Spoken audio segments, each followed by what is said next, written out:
kusalimiana naye. So and I hope watu wenye wako nyumbani jamani, mmeenda nyumbani kujipenda, hamjaenda kupika machapati na kununulia mother-in-laws mavitenge na nyinyi hamjipendi.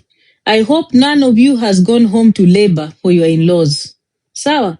Learn to be selfish and love yourself. So tulisema this Christmas season, mother-in-law watakuonea kwa view sasa. You only return what you are given. Sawa? There is no laboring for love. There is no buying attention. There is no buying vitenges for women who have no appreciation for you. There is no taking your children to be disrespected in the village. Sawa? Kama umejua umeoleka na mwalimu na kuna madaktari huko nyumbani, tafadhali watu wa kutoka Amerika, tafadhali usipeleke watoto wako nyumbani ili waende wakaoshe vyombo. Watoto wako ndio wanaleta kuni, watoto wako ndio wana roll chapati, na watoto wa kutoka Amerika wanawekwa wamekaa chini wanasikiza radio na show. Don't do that to your kids. The trauma that comes with that is something that takes a lot of work to be repaired. Never do that to your children. Because wengi wenu mmeenda ushago sahi. Na hizo ndo vitu najua mnafanya, especially wanawake. Najua kuna wenye walikuwa wamechukua maloans, wameenda kujenga manyumba nyumbani kwa kujengea wanaume. Ebu salimieni comment section, salimieni au mavichwa pomblo. Let us salimia the vichwa pomblo tuwachekele. Nataja mavichwa pomblo for the festive season. Mavichwa pomblo, kichwa pomblo number 1 ni mwenye amechukua loan, ameenda kujenga nyumbani kwa land ya bwana. Kichwa pomblo number 1 tuwachekele. Kichwa pomblo number 2 ni yule mwenye anaenda kufanyia mother-in-law na father-in-law shopping na mother-in-law hamtaki, hamuongeleshangi. Chekeleeni huyo kichwa pomblo number 2. Chekelea huyo. Kichwa pomblo number 3 ni yule mwenye anachukua watoto wake, anapeleka ushago, watoto wake ndio wanawakisha jiko, watoto wake ndio wanaosha vyombo, watoto wake ndio wanakata mboga, watoto wake ndio wanalala kwa sitting room, na watoto wa wengine mandugu za bwana yake wanalala kwa mabedrooms. Kichwa pomblo. Tumchekelee kichwa pomblo huyo. Kichwa pomblo wa 5 ni yule mwenye Nairobi hapikangi chapati na akuli chapati, lakini anakopa pesa kwenda ushago, kwenda kupikia mother-in-law chapati na kununua makuku nyumbani just to please the in-laws. Those are the kichwa pomblos we are laughing at after Christmas. Tuwachekele. Muzidi kuniandikia. Alafu kuna kichwa pomblo mwingine mwenye anaenda kutengeneza sherehe za kuoleka nyumbani. Kichwa pomblo anaenda kutengeneza sherehe za kwenda kuoleka for her dowry, bride price ilipwe. Kichwa pomblo mwenye ameenda kuoleka na yeye ndiye amegharamia, amenunua mpaka ng'ombe, anaenda ati anajificha huko, anaenda kupatiana pesa za ng'ombe, ati anapatia au relatives, amebeba vitenge, kila kitu, outside catering, kila kitu yeye ndiye amelipa. Kichwa pomblo mwingine ndio huyo, hebu tumchekele. Those are the people we need to be laughing at in this life. Kichwa pomblo mwingine ni yule mwenye kwenda kwao nyumbani yote ni yeye ndiye amegharamia. Yeye ndiye amegharamia hiyo yote, trip yote. Bwana hajatoa shilingi hata senti yoyote. Yeye ndiye analipia mpaka bwanake hiyo gari, anaendesha bwana na kila kitu, shopping yeye ndiye amenunua, thanks Arwa. Everything yeye ndiye amenunua. Amehaya mpaka gari kubeba mwanaume mwenye afanyi kazi, hajachangia chochote. Huyo ndio kichwa pomblo mwingine tunafaa kuchekelea. Kichwa pomblo mwingine ni yule mwenye anaenda nyumbani, anaenda kuhesabu watoto wako nyumbani pale ushago, anataka kwenda kubudget school fees yao ya next year, na yeye mwenyewe hajafanya nini? Hajajipanga. Yeye mwenyewe hajajipanga, ajui future ya watoto wake, lakini akiwa pale nyumbani anaanza kusema na ule msichana wako anakuanga kwa shule gani? School fees yake ni ngapi? Hebu niambie. Na we mwenyewe haujipendi. You don't love yourself. You are budgeting for people while they don't even care about you. Unasikia? Uko pale umenunua shopping, unapeleka nyumbani. Umenunua 10 liters ya mafuta yenye hujawahi nunua Nairobi kwa nyumba yako. Unapeleka ushago. Kichwa pomblo. Sawa sawa? Kichwa pomblo mwenye anajaribu kupata attention ya mother-in-law, ati unataka be the best person. You want to cook for her, show her love. Only for 4 or 5 days, 1 week, 2 weeks peke yake. Then you're back to normal. Bado anazidi kukuchukia. She'll never love you. And I'm saying your in-laws are only near you because you're married to their son or their daughter. Umesikia? After that person is gone, they are no longer your relatives. That's the thing you need to understand. Your in-laws are not your friends. Your in-laws are not your relatives. Mbona msikiangi hii kitu naambianga kila siku? Your mother-in-law is only connected to you because your husband is alive. Your mother-in-law is only close to you because your husband is alive.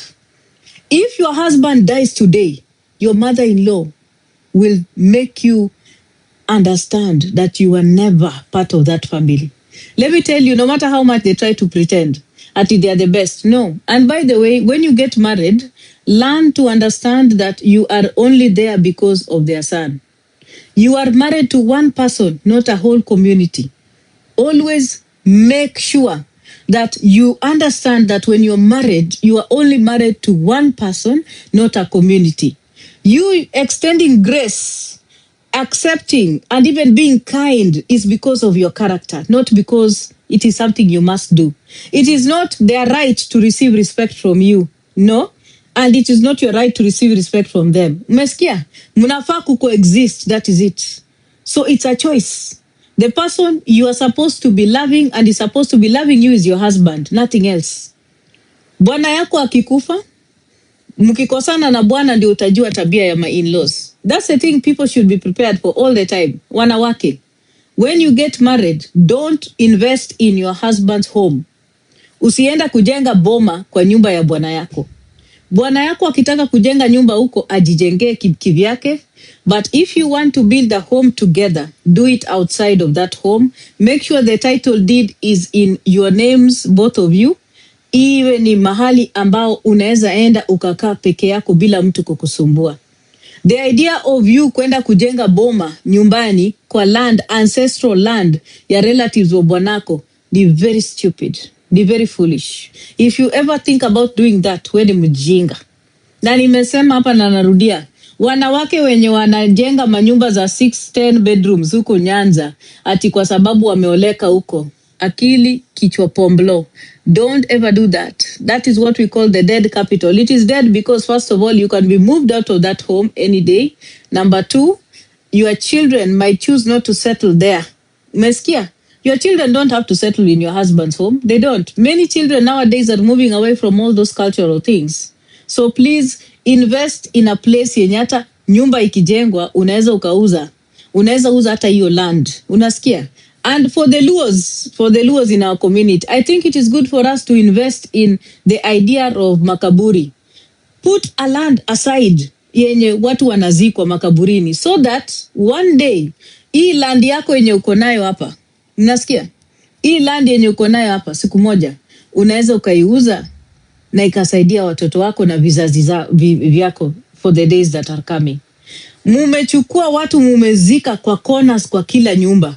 Kando ya nyumba ya shosho kuna kaburi. Kando ya nyumba ya babu kuna kaburi. Pale juu kuna kaburi. Kule chini kuna kaburi. Land ni 6 acres. Utauzia nani na makaburi? Mutauzia nani land na makaburi? Wacheni ni waulize. Mutauzia nani land? Land is investment, and that's just the truth. If you want to leave your land for the future and the younger people coming, please make sure you don't put too many graves there. Tafuteni mahali muzikange watu wenu. Nimewambia hivyo. Na tena mimi naye nilisema sijengi nyumba ya 10 bedroom. Engo, mimi nitajenga nyumba ya nyazi na niweke kanyazi zangu huko juu, because in the next 40 years I'll be dead. Kama sijakufa na accident, if it's just about life expectancy, I will be dead. And that nyumba nitachia nani? My kids will not come looking for nyumba yangu Kenya. No. Sasa mkitaka kupigania nyumba ya nyasi, piganeni. Me, I'm not investing for anybody in Kenya. Chekesha, never. Nitajenga nyumba ya mabati ama ya nyazi, nitakuwa nalala huko. Ile siku nitakufa, nitakufia huko ndani. Mwenye wanataka kuja kungangania property, itabidi wajenge nyumba from scratch. I'm not building a house for you. No. I'm not. For those relatives that are waiting for me to invest for them, ndio wangoje kifo changu. Because let me tell you, relatives wanaangalianga masaa hivi wakingoja kifo yako. Let me not lie to you. You think ati wanafanya nini? They are waiting for you to die. They will occupy those houses. Unasikia? Unajenga nyumba ya 12 bedrooms, 6 bedroom. Umejenga compound, umetoka huko mpaka huku mwisho. Ya nini? For what? And sometimes you're in America, you don't even get to go live in that house. Unaenda unakaa kwa hiyo nyumba 1 week, 2 weeks peke yake. Hiyo ni ujinga tupu tu. Ya nini? Alafu hapo katikati, umeenda ukajenga nyumba ya 6 bedrooms, na umeijenga katikati ya manyumba za matope. Boma zenye ziko kando yako ni nyumba za matope. Si usiku ulali, unauliza kwa nini ulali? Unarushiwa mavi mpaka kwa roof. Kwa nini? Juu umeenda ukachukua mali ukaweka katikati ya watu wenye wako ni maskini. Watakurupia mawe, watakutupia mavi usiku. Alafu unasema ati hao watu ni wachawi, wako na wivu. No, you have created the chaos, my friend. How can you go and build a home, a mansion amongst watu wenye wako na manyumba za matope? Watakuroga kila siku, watakuibia kila siku. That is what is happening. So you don't say ati hao watu wa pale ni watu wabaya, no, wewe ndio mbaya.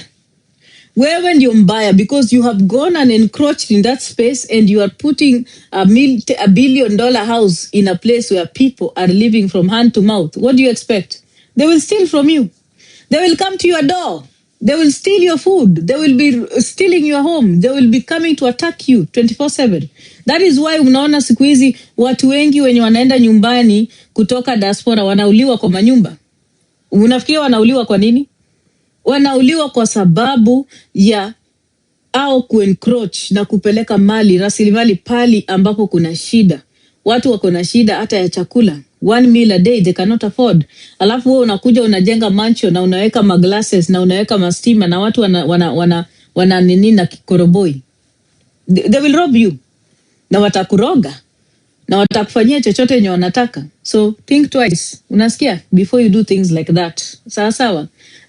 First of all, I forgot to say this before I get into my topic. First of all, we have lost a Kenyan lady. She's my neighbor here in Bristol. She died in the fire. There was an explosion here in the United States in a nursing home that killed a lady, Mudhoni. Please, all of you, the people in the Kenyan community, her GoFundMe is up.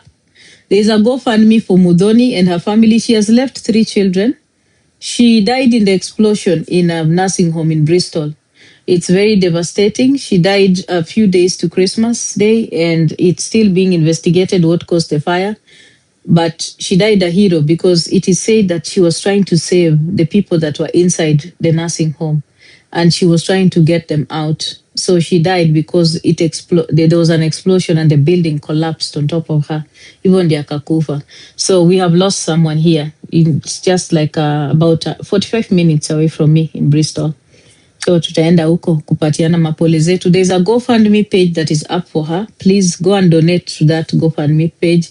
The family needs your help, all kinds of help if you can. And then ipale mtafute GoFundMe ya Mudhoni, the nurse that died in America. Mwende mka contribute, donate anything. Please tafadhali, get in touch with the family, send a card, send flowers, do anything. Just make sure musimame na your familia because it's a very difficult time for them. Especially now when we're in the festive season, it's difficult. Sawa sawa. Haya. Sasa tumetoka ushago. Ebu tuingililie hizi maneno zenye zimekuwa zikifanyika hapa kwa mtandao. Thank you so much. First of all, and it's winter, yeah, it's very sad. Kumekuwa na maneno mingi hapa chum mingi. A lot of people have been saying chum. Now, I will just comment very briefly on the story of Mama Gift kidogo because that has been on the internet and I wanted to give my 2 cents on the issue. First of all, guys, I want to tell you something. Story ya Mama Gift na narudia hapa bila anything, like if we are going to face facts. Kama Mama Gift hakutoa makaratasi ya kuonesha ya kwamba mtoto alikuwa anahitaji surgery na kuonesha ya kwamba alikuwa amepatiwa medical tourism visa ya kutoka Kenya kwenda India, na akatoa makaratasi ya kuonesha daktari mwenye amemrifaa huko, na amjui jina ya mtoto, amjui jina yake kamili, hiyo ni fraud, period. The only way to know the condition of a child is from a doctor's report, not from assumption, not from a child breathing hard na umeumona kwa video. No, hiyo nimekataa. Kujua hali ya mtoto vizuri, tunajuanga doctor's report. Hiyo ndo vile unajua kama mtu ni mgonjwa. Hatuwezi assume ati mtoto ana breathe hard ati sasa mtoto ni mgonjwa. No. A doctor's report should have been available. A referral should have been available. Those paperwork should have been available. The fact that MC Chris hakuwa amejua mpaka jina ya mtoto inaonesha ilikuwa ni mchezo wa town. Sawa sawa? Yes, na ni sawa. Hapa TikTok tumezoea kuchezwa. Ni sawa, tutaendelea tu hivyo. Wagonjwa wengi hapa TikTok wametucheza, tukianzia Budoi. Mnakumbuka vile Budoi alikuwa nakufa kwa live? Who remembers Budoi? Ama mmesahau? Si mnakumbuka? Na hao wagonjwa wote wanaanzanga na kufinya masauti zao. Unajua? Kumbuka vile Budoi alifinya sauti wakiwa wameiba pesa, wakiwa na kina Jacqueline na kina Peter Kioi. Wote walifinya sauti. Akisema pale alikuwa anaongea akisema ati akiulizwa maswali. Jacqueline, hata sisikii vizuri. Nilikuwa nasema hivi, kama mtu anaweza akanisaidia, anisaidie, kwa sababu nilikuwa nimeenda pale kwa daktari.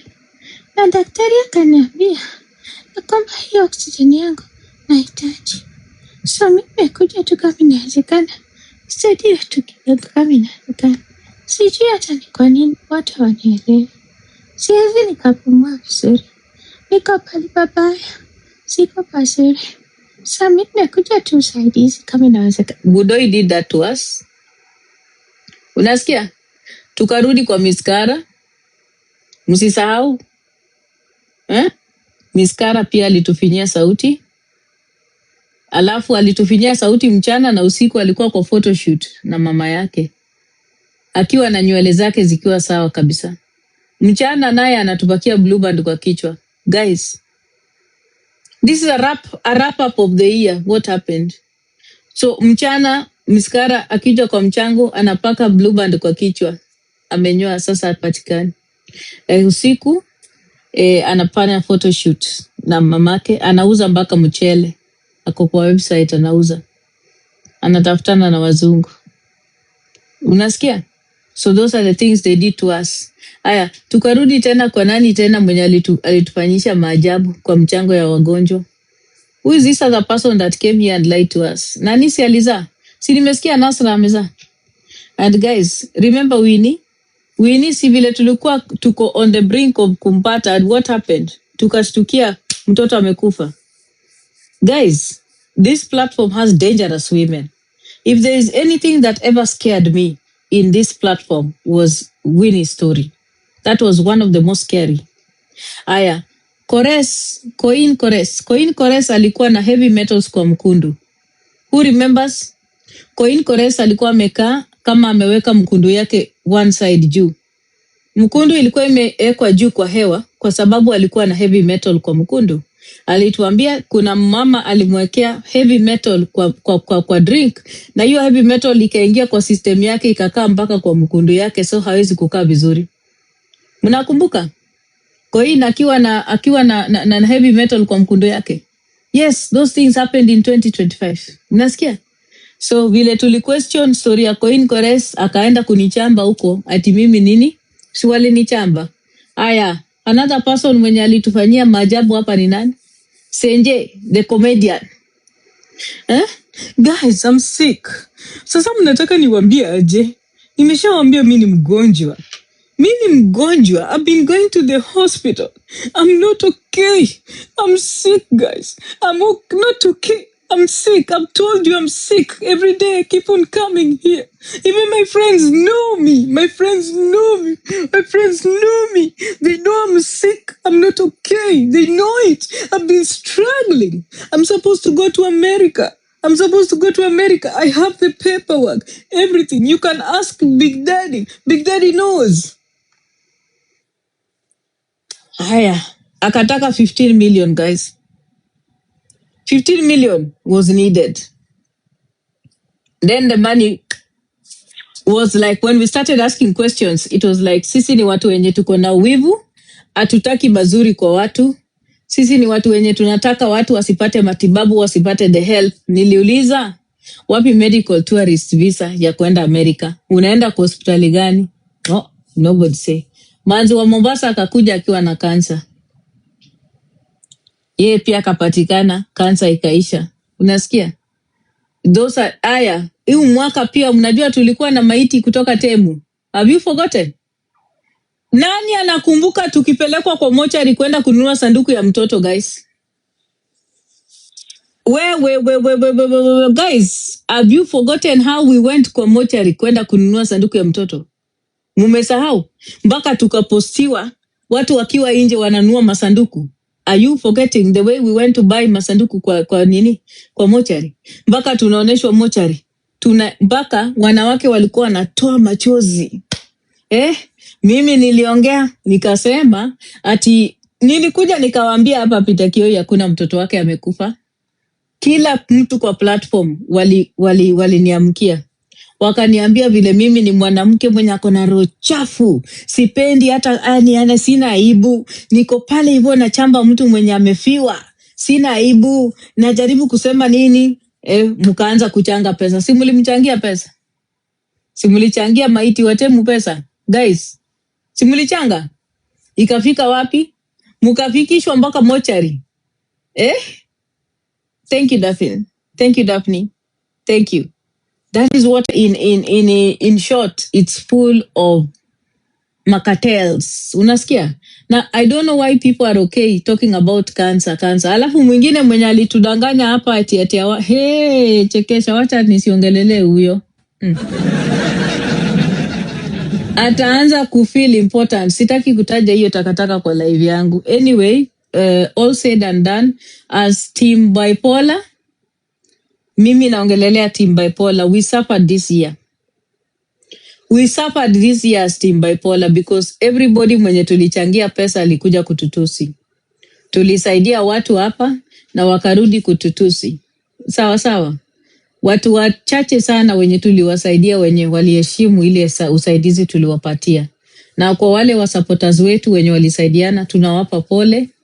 And I'm very proud that we ended the year with a good note when we did the work for awareness.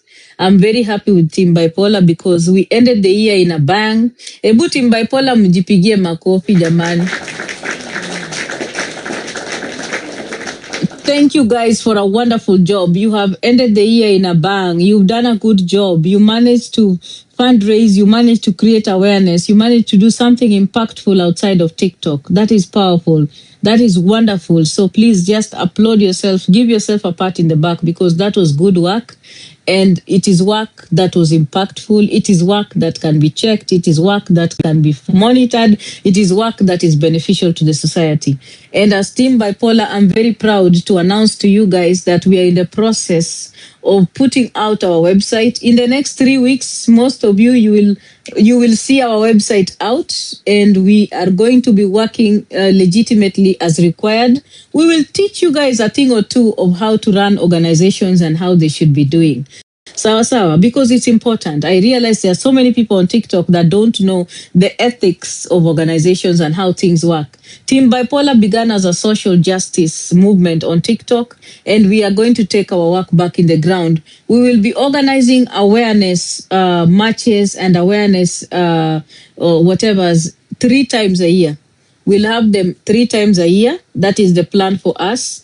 And we intend to legitimize Team Bipolar so that it is an organization that is properly registered, an organization that is properly documented. Our activities are properly documented.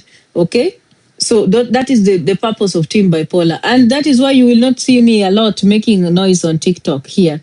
The work of Team Bipolar is going to the ground. We intend to move to the ground. We intend to be people who are employing people. We intend to make sure our work is impactful. And we want to make sure that issues that are affecting mental health and mental illness in Kenya are addressed in ways that are beneficial to the people who are struggling with mental health and mental illness. So I think it's important that we set the pace. We are going to be setting the pace. We are going to be leading while others follow. We want to teach you how important it is for us to make sure we do our work well. Sawa as Team Bipolar. So I'm very proud of everybody and those people who are key players in the whole process. I am so grateful to you people. Kabisa, kabisa nimefurahia. So ebu tuende kwa nini tena, kuna sioni kama kuna mengine yamefanyika hapa kwa platform, but I want to say this about 2026. 2026 I believe is going to be a good year because of the lessons that personally I have learned on TikTok. First, I have learned, and I'm hoping as I go into 2026, I'm going to be taking care more of myself than others. 2026 is going to be a year for me to put in the work and do the things that I had put pending. I am so glad there are some spaces I left. Because kuna spaces nilikuwa nimekaa, singefanya hizi vitu nimefanya leo. There is a lot of work I have done with issues of mental health and mental illness that I could not have done with the people I used to sit with before. So I'm so glad I'm in a space where right now I'm sitting with women who understand what my vision is, women who are feeding into my vision and helping my vision grow. So I'm very happy I'm in that space. So I'm very grateful to all these women. Kabisa, kabisa. Nimeshukuru sana. I love it. And I can see a very great and beautiful and bright future for Team Bipolar for 2026. Sawa sawa. So, wacha tuongee kidogo kuhusu gifters, gifting, na the future of TikTok. Guys, if most of you have not noticed, things are changing on TikTok in terms of money. Na mujue, stories za mchango may be a bit difficult in 2026. Stories za games, matches zitakuwa difficult in 2026. Kwa hivyo wale watu wenye wanategemea tap kwa TikTok, you might need to go find jobs. Kama unategemea tap kwa TikTok, lazima uanze kufikiria njia nyingine ya kupata pesa. Kama ni kunyonga anza practice mapema. 2026 looks like it's gonna be a very dark year for wenye wanategemea mboka ya TikTok. Haita work. It's a bit difficult. Nimewaambia hapa. It will be hard because hii 2025 watu wametoa masuruali kwa live, bado mboka haingii. Watu wamekunya kwa macho, mboka bado haingii. There are things people have done extreme. Watu wamelala mpaka kwa sewage, mboka bado haingii. I'm telling you 2026 is gonna be tougher. So please, mujipange, mwanze kutafuta kazi na mabiashara za kufanya. Otherwise, watu watakuwa na mental issues hapa mingi sana. Watu wamejaribu mpaka kuzungusha mboro, haingii. Watu wamejaribu kukua lesbians, haingii. Watu wametumiana mabijuku, mabra na mablumas, bado haingii. Guys, it's going to be hard. So people need to plan themselves and organize themselves vizuri. Sawa sawa. For 2026, inaenda kukua a very difficult year from what I can see. Now, let us get into politics. Sawa sawa. Otherwise, mi nawapenda wote. Tuingie kwa siasa because that is what I want to talk about. I want to talk about Homa politics and I want to talk about Anyango. I know that most of you have seen this woman that is making noise out here, Eva Koro, making noise out here saying that, Raila Odinga had children with who and everything and all that and all that. Nani amemsikia huyo mwanamke? Si mumemsikia? How many of you have heard that woman? Because I've seen so many people here have not been able to analyze that thing in a very good, in a proper manner. Si mnaogopa kuongea, sijui kwa nini mnaogopanga kuongea nyinyi watu hata na nyinyi. So nani ameona hiyo story ya Nyango? Nani amesikia hiyo story yake? Wacha tuende hapa, there is something I want to show you. Nataka musikize. Aya.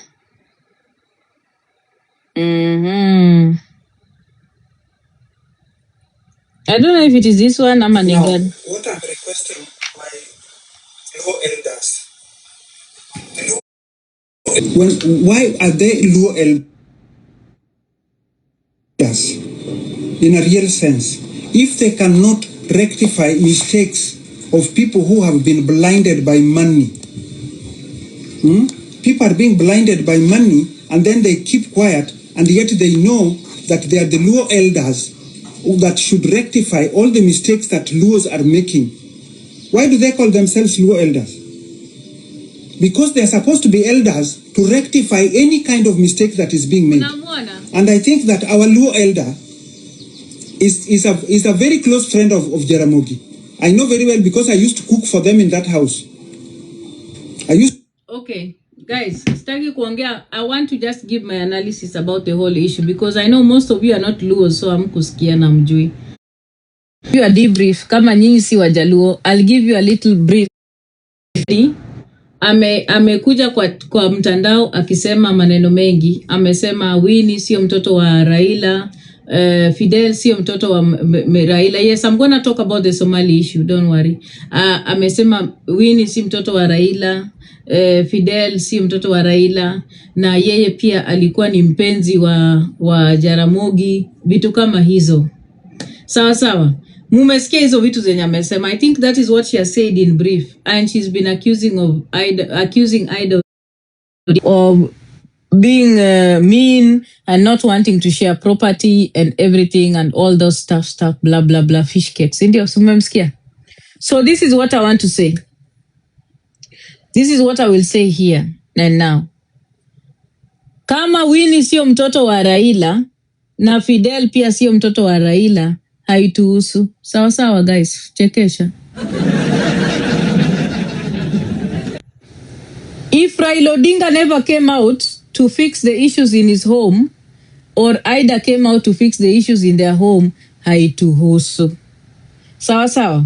Because most people that are complaining about Raila, Winnie, na watoto kukua watoto wa Raila, most of these people that are out here commenting, making noise about the Odinga family, most of these people, they come from families wenye hamjui baba zenu. Wengi wenu hapo mwenye mna comment huko, mnajua baba zenu. Because Luo Nyanza is the home of deadbeats. And Luo Nyanza has a history yenye nyinyi wote mnajua. Mnataka hapa niongee history yenu yenye mtakangi watu wajui hapa. Nani anataka kujifanya kwa Luo Nyanza kwa maboma zenu? Mkiangalia uko yenu hakuna dada ya mama yako mwenye aliwahi kuletwa akuja lale na bwana mama yako. Nani? In Luo Nyanza, in the olden days, if your mother was not able to have children, if your mother was not able to please the husband, your mother's sister would be brought into the home, or your mother's friend would be brought into the home. Women used to bring women for their men into the home so that the men may be pleasured. That is something that was common in Luo Nyanza. Very common in Luo Nyanza, guys. Wacheni kujifanya hapa ati huyu Anyango anakuja kusema what is new. It's not new. Sisters used to get married in one place. Sisters used to get married and sire children for one man. Unasikia? Hizi sio news. Na wacha nikuambie, ile idea ya mwanamke pia kama because ile kitambo wanaume walikuwa wanashikwa sana. Wanaume walikuwa wanashikwa because kitambo men used to work, Ebu tucheke kidogo. Men used to work kitambo, chekesha. The men today, they don't go out to the bush to hunt. Men used to go to war. Men used to go hunting. Na wangeenda huko hunting, sengine wanakuwa kidnapped, wanaenda wanapelekwa Uganda, wanapelekwa Tanzania, wanapelekwa nchi zingine. Men used to disappear. And when they disappeared, because they were already married, they already married the women into the home. The women and their mothers would come into an agreement that wewe uwezi kaa hivi peke yako. Wacha tukutafutie kababa mwenye ana warm your bed at night. These were things that were happening. Aya, kwa nini mnajifanya? Kwani ndio tutakuja to discuss ati Aida alikuwa amefanya sijui kufanya nini? Bullshit. Guys, let me tell you something. If Raila Odinga never complained about Aida cheating, we have no business complaining. We have no business complaining. Raila Odinga had the opportunity to complain about Joe Ager. He never complained about it. We have no business complaining. I'm just saying the truth. Sikia. Because Raila Odinga ndiye alikuwa ni bwana. Sasa Raila Odinga atapigania constitution na akose kupigania bibi yake akicheat. Chekesha. Raila Odinga aende kwa street akiwapigania for freedom na kwa nyumba yake bibi yake ana cheat na akose kuprotest. I'm just asking you. Ebu mnijibu hapo. Raila Odinga aende mpaka anashikwa ati akikuwa protester, lakini he cannot protest in his own home. Guys, please, let us be realistic. I've said that the issue about Raila Odinga and the Odinga's family, if Odinga himself never decided to address it, we have no business addressing it as Luos. We have zero. nada business addressing it at all. Hatuna. So Anyango, kama akona story, aweke hiyo story yake kwa kitabu. Watoto wetu na wajukuu wetu wataisoma for the future. It's okay. That is Luo history. That is rich history in Luo. In fact, I can advise anybody who is supporting her, achukue hizo stories aweke kwa podcast, aweke hata kwa radio cassette so that she can store them for posterity. Sawa sawa. Hivyo itamsaidia because she's a very good storyteller.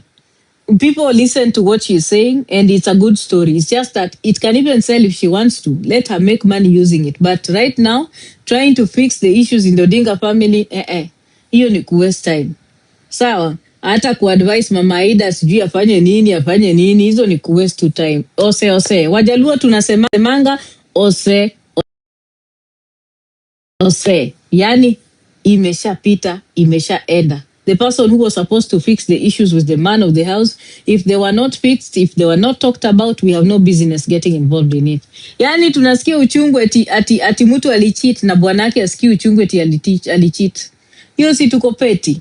We are getting involved in issues that don't involve us, jamani. Sisi tunasikia uchungu juu ya Raila na Raila mwenyewe hata ako chini amekufa. Ni maiti alishakufa amezikwa. He feels nothing. And we are out here feeling sad for him. He's gone, guys. He doesn't care. Raila Odinga is gone. He'll never come back. Sawa? So guys, let us move on. Tuangalie the future of ODM. Now, wacha niseme kitu. ODM, tulisema ODM ni rest in peace. ODM died and was buried with Raila Odinga. And let me tell Luo something. Wajaluo ni wajinga. Wajaluo ni wajinga kutoka kwa Gladys Wanga. Gladys Wanga ni mjinga. Na Wajaluo wenye wanafuata Ruto ni wajinga. All of them are fools. Because listen, let us look at the numbers. Tuendeni kwa numbers za elections za Kenya. Let us look at the numbers. I want you to tell me why you think Ruto needs Luos. Ebu mniambie, comment section, tell me. How many Kalenjins are registered voters in Kenya now? Tuendeni tu pole, guys. Tunataka tuende pole so that we can look at the numbers so that we understand this madness that has entered the head of Luos. How many? Let us go to Google because Google is a very good teacher of us. Let us look at it this way. Tuende kwa Google. Registered voters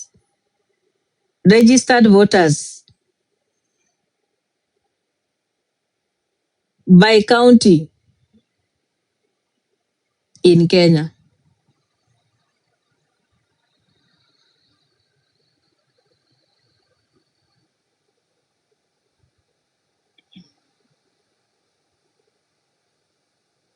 Aya, wacha tusome.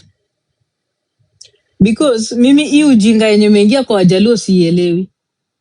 I don't understand what stupidity is in the Luo's heads. Ati Wajaluo wanafikiria they are important to Ruto. Chekesha. Wajinga.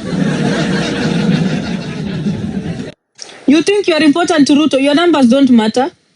You have a very small number, guys. You're not important to Ruto. I'm telling you guys, and you better get this in your head. I don't know why you people cannot see it. Look at the numbers. You are not important to Ruto. Ruto can decide to dump you and use you and dump you. Yani, he has no use for you. Hana?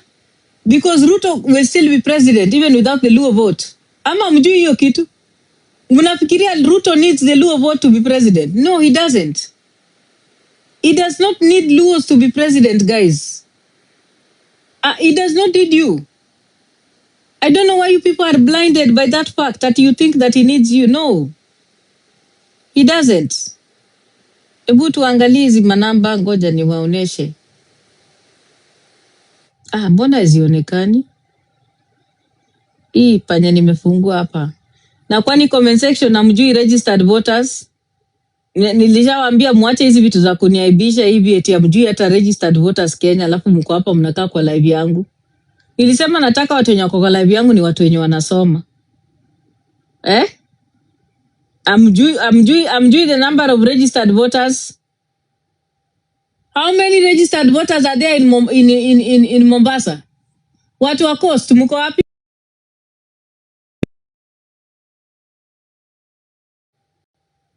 How many registered Coast? Wangapi walikuwa registered last election? Watu wa Coast ni wangapi? Tunaenda na hesabu. Wa Mombasa, watu wa Mombasa mko wapi? Where are you guys? Amujui?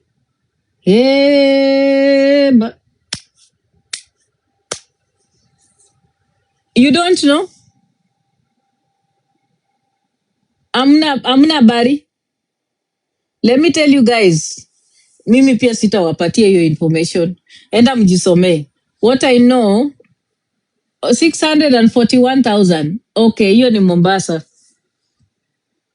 Wacheni tufanye mathematics. Aya, muniambie Nairobi County. Twende hivyo.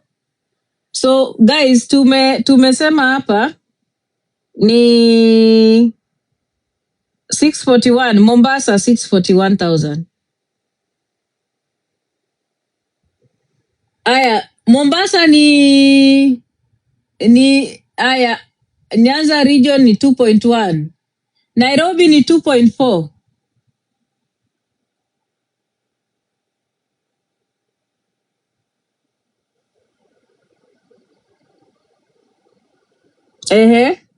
Alafu Nyanza ni 2.1. Aya, ebu tuende Machakos 687. Aya, tuende kwingine kaunti ingine. Tuende kwa kaunti ingine. Ebu tuende Western. Tuende Kakamega guys.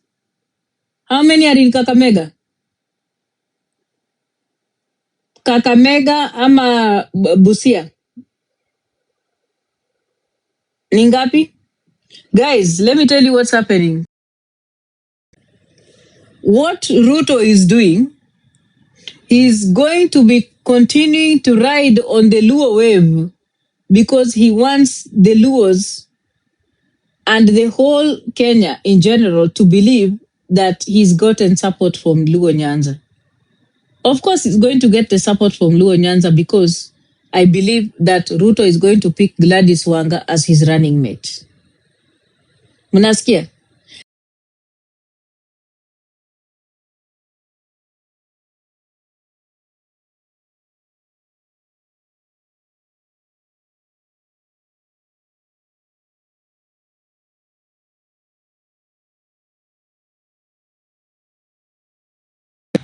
Hiyo picha iko huku, acheni niwaonyeshe. Iko kwa hii simu ingine. Acheni niwaonyeshe picha ingine hapa.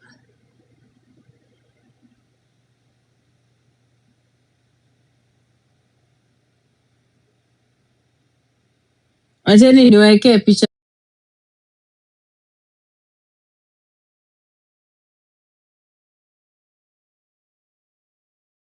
hapa ya Sweetie.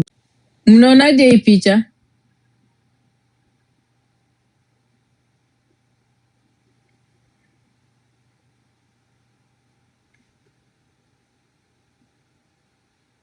Mnaonaje hiyo picha? How is it?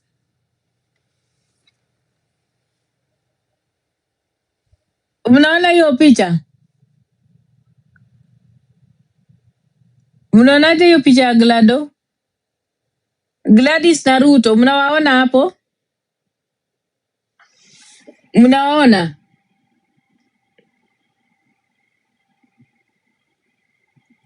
Wacheni niwaambie kitu. Nimewambia ni vitu mbili tu zitafanyika hapa. First of all, I will say this again. Wajaluo mukwe very clever. What I'll say is that I believe Ruto is using you people so that he can have the look ya any country akona support from Luo Nyanza. But there is nothing he's going to give you. Hakuna. He doesn't care about you. He doesn't need you. He can choose to drop you guys. I'm telling you. He does not need you people. Ruto does not need Luo Nyanza to become president. He does not need you at all. He already has the numbers. He doesn't need you at all. So muona ile vile wameshaanza kufanya infotrack, hizo mavitu, hizo masurvey. Zote zina project Ruto as a person mwenye ako popular. Unasikia? He does not need the Luos. Guys, Wajaluo mwanze kufunguka macho. Mwanze kufanya vitu zenu without thinking about Ruto or being in government.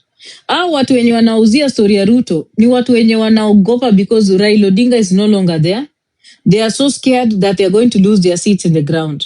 So they want to make sure everything is okay in the ground. That's why they are selling us to the highest bidder. And that is to Ruto. But Ruto does not give a damn about Luos. I'm telling you, he doesn't. He doesn't need your numbers. That's just the truth. He does not need your numbers. Hiyo ndio kitu mnafaa kujua. It's what I wanted to talk to you about. Sasa in terms of politics. But Gladys Wanga looks like she's on course to become the Kenya's first Kenya's second, I think, female vice president. Sawa. That's what I know. Hiyo tu ndio mtaokota na guy, that ingekuwa ni mtu mwenye at least ako na roho safi. Gladys hajawahi lipa hata school fees kwa mtoto yote tangu akuwe in leadership. I wish ingekuwa mtu mwenye at least ako na roho ya kupatiana hata kusaidia. She doesn't have that heart. But anyway, tunasema bahati ya mwenzio usifanye ni usilalie mlangangono wazi. We shall wait and see. Now, let us talk about the Somali American issue because I think it's something I needed to talk about. Let me talk about the issue of Somalis because so many people have been talking about the Somali America issue and Somali and Kenya and immigration, but they're talking about it from a place of ignorance. First of all, the reason why you have a lot of Somalis investing in Kenya is because of the immigration laws we have in Kenya. I hope you know that. Munaelewa, do you people know the immigration laws in Kenya? The reason why we have a lot of Somalis bringing in money in Kenya in terms of investment, and they are capable of doing it. Ngojeni nishikishe hizi match nini.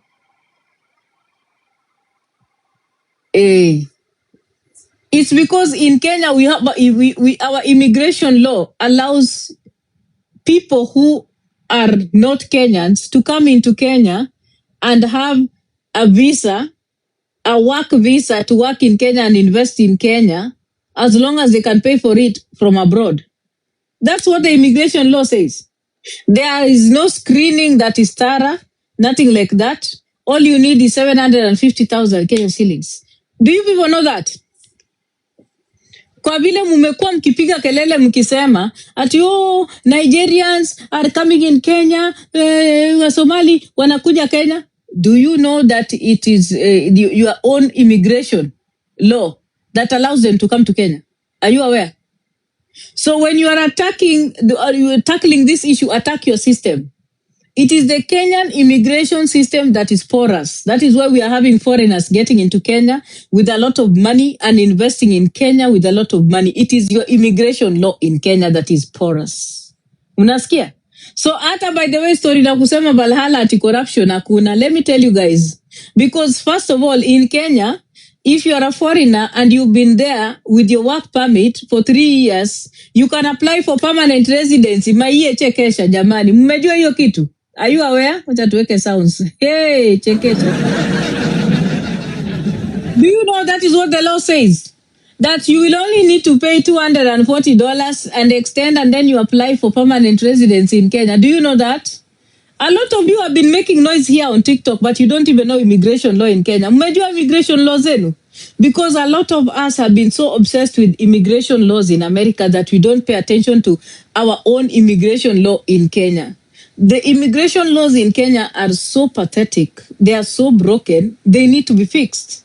And those loopholes within the immigration laws, especially the one that was passed in 2011, that allowed for foreigners to come in, unasikia, na kuinvest mapesa, bora mko na pesa mnakuja mnaingia. Those are the issues, the one that was amended in 2011. Again, and when we had a refugee crisis in Kenya, an act of parliament was passed in our own parliament that allowed for the refugees to be settled in Dadaab and Kakuma in Kenya through the UNHCR and the United Nations. And it was indefinite settlement. It didn't matter if they had peace in their other place or whatever.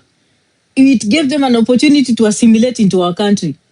So you guys don't cry here ati mnasema ati they are taking over everything. Sijui sili nene. pigeni serikali yenu. Wacheni kupiga kelele ati sijui wa Somali wamefanya nini. Look, go and read your immigration law. Mutakaa chini mseme, woi, guy, there is a problem with our own immigration system. So don't come and cry here. So anyway, there's been talk about the reason why Kenyans, Somalis in Kenya identify themselves as Kenyan Somali. Let me tell you, the reason why they identify like that is tribal. Hakuna kitu ingine. When you identify as Kenyan Somali, you're being tribal because nobody asked you if you're Kenyan Somali. I'm a Luo in Kenya. Do I identify as Kenyan Luo? No. Kikuyus don't identify as Kikuyu, Kenyan Kikuyu. The Wakamba don't identify as Kenyan Wakamba. Waluya have identify as Kenyan Waluya. The reason why Somalis identify as Kenyan Somali is tribalism. That is why.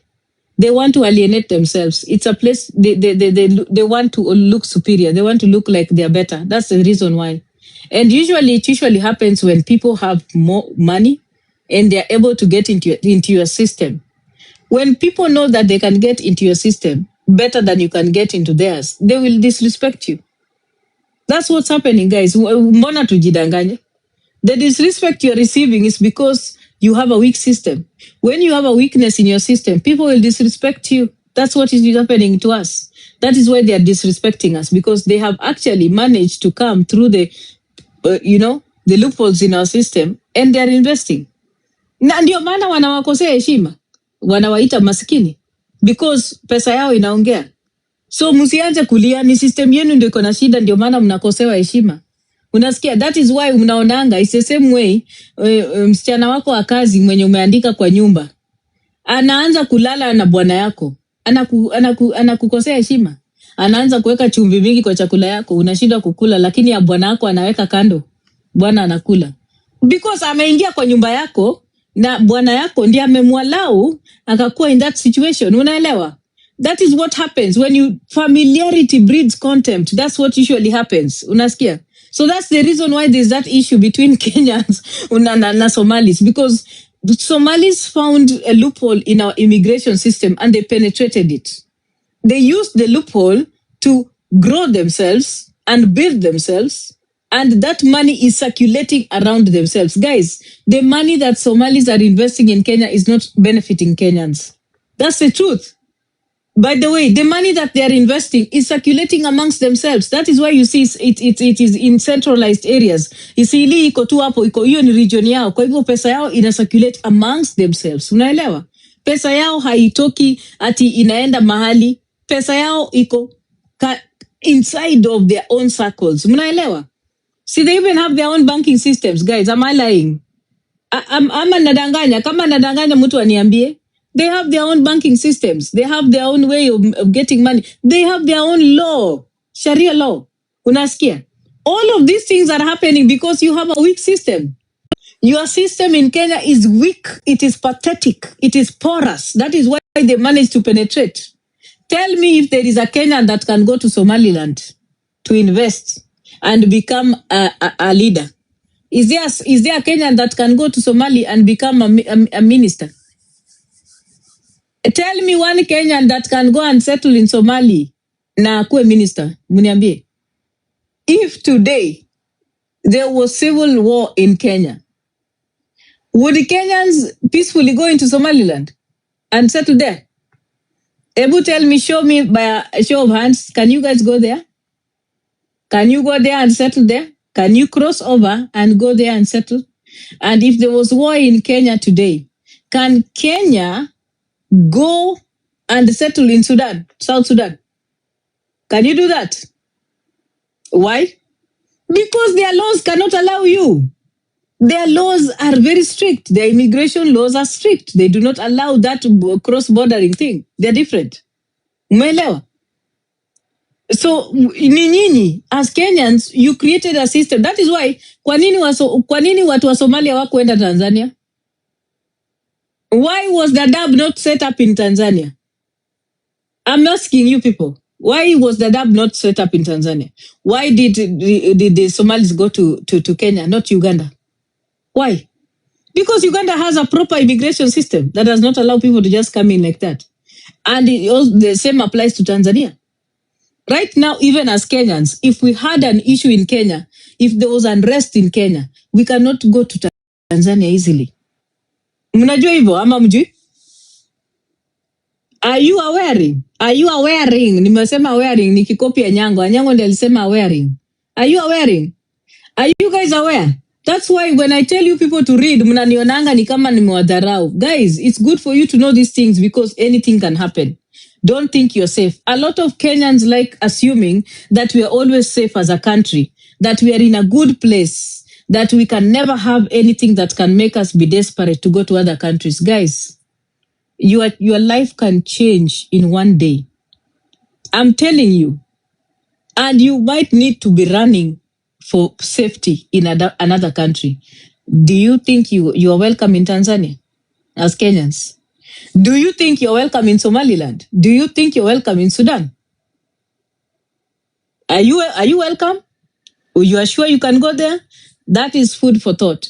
And I also send you to go and read Ugandan immigration law and go and read the immigration laws in Tanzania and compare them with Kenya. Kenya, this immigration system in Kenya is broken.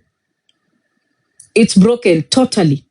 We allow foreigners to come in because they can pay. In fact, you can actually pay for your work permit to come into Kenya when you're not in Kenya. You pay for it when you're abroad. By the time you're coming into Kenya, you're already a person that is working in Kenya. And you only need 3 years. Alafu unakuwa permanent resident in Kenya. Chekesha. Hey! Umesikia? Miaka 3 pekee. And in Kenya, a foreigner will only live in Kenya lawfully for 7 years and they become a Kenyan citizen. Munajua hivyo? Are you aware? Do you people know that? Are you aware that a person that is a foreigner can live in Kenya for 7 years? And by the way, in Kenya, ukikaa na visa yako expire ama ume overstay, you can just extend it. You pay a fee of about $170. That's all. As long as hakuna kitu yenye inakufuata kotini, hata ukiwa na kesi kotini unaendelea tu unakaa tu, unalipa tu alafu inakuwa extended tu vizuri. Na uko sawa. No questions asked. So don't come here and start talking about Wasomali wameingia sijui ni. No. Talk about your systems and your politicians. It is the systems that are broken. Sawa. Kenya's immigration system is completely broken. It's porous. Those loopholes ndio foreigners wameingia ndani. Are you wondering why Americans are investing in Kenya? Americans wanaingia Kenya, they are buying land in Kenya. Americans are investing in Kenya. They are buying hundreds of acres of land in Kenya. They are staying there. They are settling in Kenya. No questions asked. They are okay. Can a Kenyan come to America and buy 100 acres of land to invest? From Kenya? Can you apply to come here in America and buy 100 acres of land? No, you can't. So your system is broken. Blame your system. Unasikia? Musililie watu ati ho ati he sijui hawa. No, lilia Ruto, lilia parliamentarians and cry for the people that you sent to parliament. It's leadership. Sawa. That's why naambianga mwende msome before mkuja hapa kwa platform kujiaibisha. Ati mnachukia sijui nani. No. Chukia system yako. Ndio imeleta hizi shida zote. Hatungekuwa pali tuko leo. So now that we're having all these things happening, the thing is the money that has been circulating in Kenya has been circulating around the Somalis because Somalis have their own banking system. They have the way that their money, ndio maana mnaona Isili keeps on developing and growing because the money is centralized. It's not going out. That's why they are investing. They are investing in buildings. They are investing in all those things that they are doing because the money is amongst them. Mnaona wako na hiyo kitu ya ujamaa. Na nyinyi hamna ujamaa, si mko na ukabila. Let's be honest. Do you have ujamaa? You don't. Utakuwa na ujamaa saa ngapi? Mgikuyu anataka kurarua Mjaluo. That's what's happening. Even though si mnaona hata hapa sahi, guys, those people that wenye wanakuwa deported hapa, si watu wana report each other. That's what's happening. So don't say there's any difference. So the reason why these people are wired that way is because of their history. the history of unrest in their country has brought that idea of them being together. So hiyo ujamaa yenye wako nayo is what is creating their systems and their zeal and their will to invest and have the investments just benefit themselves amongst themselves. That's what's happening. That is why their banking systems are different. That is why their money only circulates amongst themselves. It doesn't grow to other places. Unasikia? Ndio maana hata wakienda kuweka mpesa mahali, utaona wote wanaingia mahali. Unaelewa? Huwezi pata ati Msomali anakuja peke yake mahali. Atakuja peke yake, the next thing duka ingine ni ya Msomali. Hivyo because wanaitana. Lakini sisi wewe ukienda mahali ukifungua duka, wewe unataka ukue kwa hiyo duka peke yako hiyo area. Wewe ndio unataka ukue, Mama Njoki ama Mama Diambo anataka yeye ndiye auze mkate yeye peke yake hapo. Hataki kuita Mama Nyango akuje kuuza mkate kando yake. Yeye anataka yeye ndiye akwende anauza mkate hapo peke yake, sio mtu mwingine. So yeye atauza mkate hapo peke yake, ataki another person. But for the Somali community, they want, if they decide to do something, they make it bigger and create spaces for their own to also come and also do other things. That's why they believe in malls, they believe in buildings, they believe in apartments, because hizo ndo zinaleta community yao together. Unasikia? That's how they work. The same to Indians. That's how that community, that ujamaa thing is from a place of unajua, hizo vitu zenye wamepitia. So inafanya wako pamoja. You see that same behavior with the Sudanese people. Wako hivyo. Wako hivi, Sudanese wako hivi. Wako hivi pamoja hivi. Hawatenganangi. You see that, we see it every day here. Hata kwa michango, watu wakiwa wamekufa, kila kitu. They just hivi. Sisi ndio huwa tuko hivi. Kama kifagio yenye imefagia sijui nini, tuko hivi. So, hiyo kelele tunapiga juu ya Wasomali, it is useless. I've told you, that's the truth. The problem is with your system. Work on it.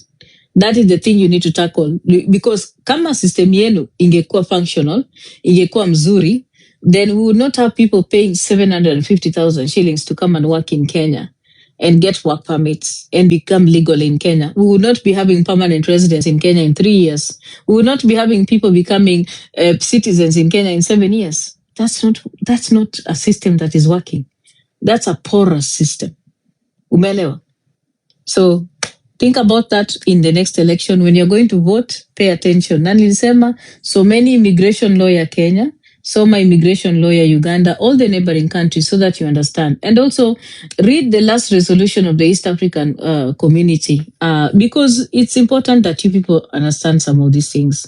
I see a lot of people making videos about the issue between Somali and Kenya, and they're making videos from a place of ignorance. There is a lot of things that are involved in these issues. And when we're talking about Somali and Kenya, we have a history that you need to pay attention to. Also, we must talk about Islamophobia when we're talking about them. Na pia lazima tuongelele the issue of terrorism.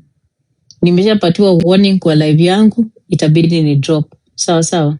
Kwa sababu wananiambia inafanya incitement. Sawa guys, wacheni nifunge live yangu. Sitaki wani block.